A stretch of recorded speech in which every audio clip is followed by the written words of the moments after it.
We've all been there, right? Organizational change. It could be a new piece of software, a team getting shuffled around, or even a huge merger. It's just a constant in our work lives. But even when we're told a change is for the better, it can feel, well, pretty awful. And that brings up a really important question. So let's just dive right into this. We get the memo, we see the presentation. It's all about a brighter, more efficient future. But our gut reaction, it's often stress, a bit of anxiety, and maybe some serious resistance. So what is actually going on there? This quote from Colin Carnall just hits the nail on the head. It totally reframes the problem for us. It suggests that when we're pushing back, we're not necessarily against the new idea itself. Nope, we're fighting against the fog, the pure uncertainty that comes with it. It's not the what that gets us, it's the how is this going to affect me? Okay, so with that idea in mind, let's start by exploring the very human side of all this. Because if you want to manage change, you first have to understand the emotional roller coaster that people are about to get on. And look, this isn't about people just being difficult. Resisting change is a completely natural human response. I mean, we're hardwired to worry about losing control, about our job security, or even just losing the comfortable routines we've built. And if the communication about the change is bad, well, that lack of trust just pours gasoline on the fire. And what's fascinating is that all these messy feelings, they actually follow a surprisingly predictable pattern. This is the Kubler-Ross change curve. It was originally about the stages of grief, but it works perfectly here.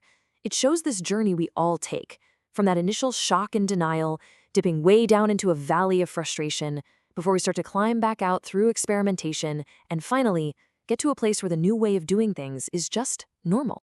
But here's the kicker, and this is so important. It's not a neat, straight line from A to B, oh no. Someone might seem like they're on board one day, and then the next, they're right back in that pit of frustration.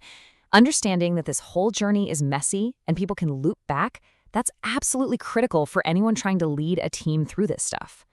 So, if we know it's going to be a complex, emotional ride, how in the world do we get a handle on it? Let's move on and look at how we can take this messy situation and turn it into something we can actually analyze and work with. And this is where a classic model from a guy named Kurt Lewin is just brilliant. It's called force field analysis, and you can basically think of it as a strategic battle map. It helps you lay out, visually, all the things pushing for the change and all the things pushing back against it. The idea itself is so simple, but it's incredibly powerful. You've got your current situation stuck in the middle. On one side, you have the driving forces. Think of them as the green arrows pushing you forward. And on the other side, you have the resisting forces, the red arrows digging their heels in to keep things the same. The change only happens when the green team overpowers the red team. Simple as that. And here's what that looks like in the real world. Your driving forces, they're often things like new tech or market pressure. But look at those resisting forces. Almost all of them are about people. See that? Fear of the unknown. That's the shock and denial from the change curve we just talked about. The goal here isn't just to push harder with those green arrows. It's about figuring out how to weaken the red ones. Okay, so you've mapped out the battlefield. You understand the emotional journey people are on. The obvious next question is, what do you actually do? How do you start to navigate this landscape? This is where we shift from just diagnosing the problem to taking action. Once you understand the specific things holding you back, you can pick the right strategy to deal with them, instead of just trying some one-size-fits-all approach that's doomed to fail. And lucky for us, we have this incredible toolkit developed by Cotter and Schlesinger. It lays out 6 totally different ways to manage resistance, and they run the gamut from being super collaborative to, well, pretty forceful. The whole game here is understanding the trade-offs. So on one hand, you've got these collaborative approaches like education and communication. They're great for building trust and getting people to buy in, but man, they take time. Then, way down at the other end of the spectrum, you've got coercion. It's fast, for sure, but it can absolutely wreck morale and create even bigger problems down the road. Picking the right tool from this kit is everything. All right, we've talked about emotions, we've talked about analysis, we've talked about strategy. But there's one last giant piece of this puzzle that everything else sits on top of. The invisible but incredibly powerful force of culture.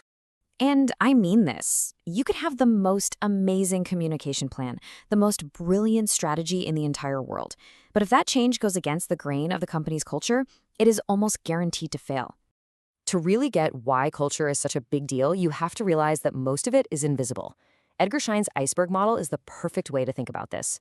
What we can actually see on the surface, the artifacts like the dress code or how the office is laid out, that's just the tiny, tiny tip of the iceberg. The real power, the massive weight of it all, is hidden deep beneath the waterline. So let's break that down. Just below the surface, you have the espoused values. This is what the company says it believes in, the mission statement on the wall. But way down deep, in the dark, that's where you find the basic assumptions. These are the unconscious, taken-for-granted beliefs about how things really work around here. And this is the whole shebang. Those basic assumptions down at the bottom of the iceberg, that is where the most powerful resisting forces from our force field analysis live. If your new change program requires teamwork, but a core assumption in the culture is that you only get rewarded for individual heroics, the program is dead on arrival. Real, lasting change only happens when you get to those deeply hidden beliefs. So, I'm going to leave you with this question. The next time you're in the middle of a big change at work, whether you're leading it or just living through it, I want you to stop and think like an archaeologist. Don't just look at the plans and the emails on the surface. Ask yourself, what are the hidden beliefs, the unspoken rules that are driving how people are really reacting? What's happening beneath the waterline?